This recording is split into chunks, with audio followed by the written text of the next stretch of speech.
For Unit 4, Lesson 5, we're going to start talking again about sine and cosine. In the next section, we're going to talk about tangent as well. So far when we've been talking about sine and cosine, we've been finding side lengths or trig ratios using the side lengths. Today, we're going to start talking about finding angles. So not only side lengths, but now we can find angles using sine and cosine as well in right triangles. So what we want to talk about first is this word inverse. Inverse is kind of like the opposite or a mathematical operations that like undo each other. So for example, subtraction is the inverse operation of addition. So they're opposite, subtraction and addition. Multiplication is the inverse operation of division. Squaring a value is the inverse to square rooting a value. So we're talking about opposites. Now for sine and cosine, they have opposites as well, and those are just the inverse functions. So if we have sine is opposite over hypotenuse, we can take our sine inverse of our opposite over hypotenuse, and then that gives us our angle. And same thing with cosine. So let's see how this plays into it. So for example, 1, it looks like we're finding all these angles. So notice how now our x is this angle down here. So what we're going to do is we're still going to focus on the angle they want us to find now. So they want us to find this angle. And then we are going to still label. So if this is my angle, across from this angle is going to be my opposite. The 12 is my hypotenuse. So I'm going to refer back to SOHCAHTOA here. So we got opposite hypotenuse goes with sine. So I'm going to write sine of my angle. And now my angle is x equals the opposite over the hypotenuse. Now, what's nice about these types of problems when we're solving for angles is it's only one step. So in order to get x by itself, what we're going to do is we're going to get rid of the sine. Now, a lot of times I'll have students say, okay, well, we're just going to divide by sine, right? And then divide by sine over here. But I can't just divide by sine. Like if you try it out into your calculator and say like, oh, that's all I want to do, right? I would have the 10 over 12 that I had. And then if I try to divide that by sine, it's asking me to put in sine of something, like sine of like a number. Well, I don't have a number here. It's just a function. It's just like an addition symbol or a subtraction symbol. Like sine is just a function without a number right next to it. So I can't just divide by a function. Instead, what we want to do to get rid of that sine is to do sine inverse, and that cancels it out. So I'm just going to sine inverse. This side is going to cancel, and I'm going to do the exact same thing to this side as well. So now I'm going to be left with x equals sine inverse of 10 over 12, and then this I can just enter into my calculator. So if you have a physical calculator, what you would usually do is hit the second button on your calculator, and then the sine button. So TI 30, kind of grab a picture of it. So on like one of these calculators, there's a second button right here. So you hit second and then hit sine, and then you should see that sine to the -1 or sine inverse. Same thing on these types of calculators, you hit second sine, and that'll give it to you. Same thing on the graphing calculators as well. So if you have a graphing calculator like a TI 84,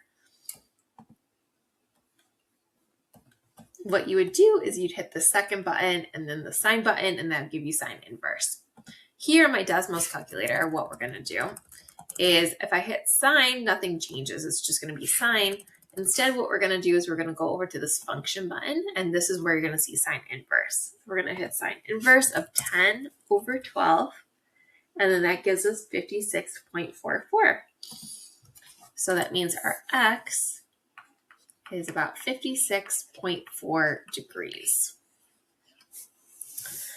For the next one, find angle A, same thing. So this is my angle A, that's what I want to focus on. That's like my x value. So this is my focal area. And then I'm going to find, this is my adjacent side. This is my hypotenuse side. So if I have A and H, now I got A and H, that goes with C, my cosine. So I'm going to do cosine of my angle equals my A over my H.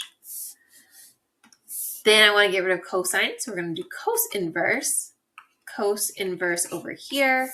If you want, you can rewrite it. So we get x equals cos inverse of 32 over 45.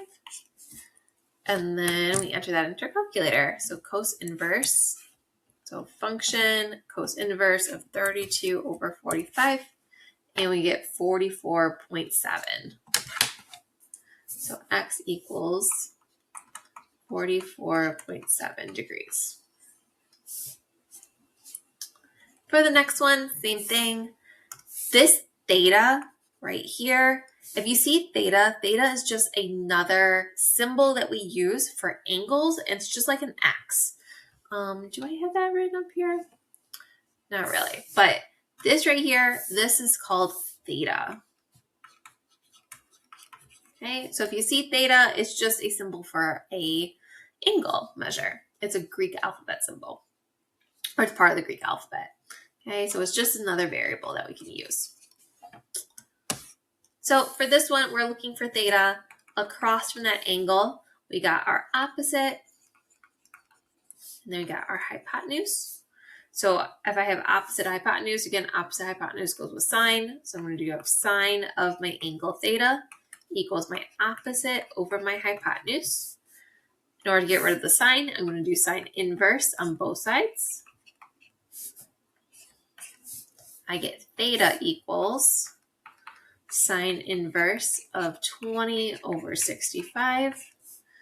And then I punch that into our calculator. So sine inverse of 20 over 65. And I get 17.9.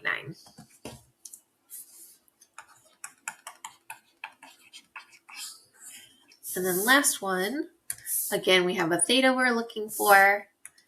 This 4 is adjacent to my theta. It's right next to it. 5 is my hypotenuse. So if I have A and H goes with C for cosine.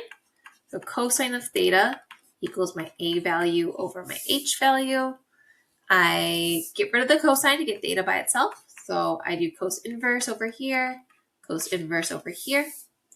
Left with theta equals cos inverse of 4/5. And cos inverse of 4/5, let's see, is 36.9. So theta equals 36.9 degrees. That's it.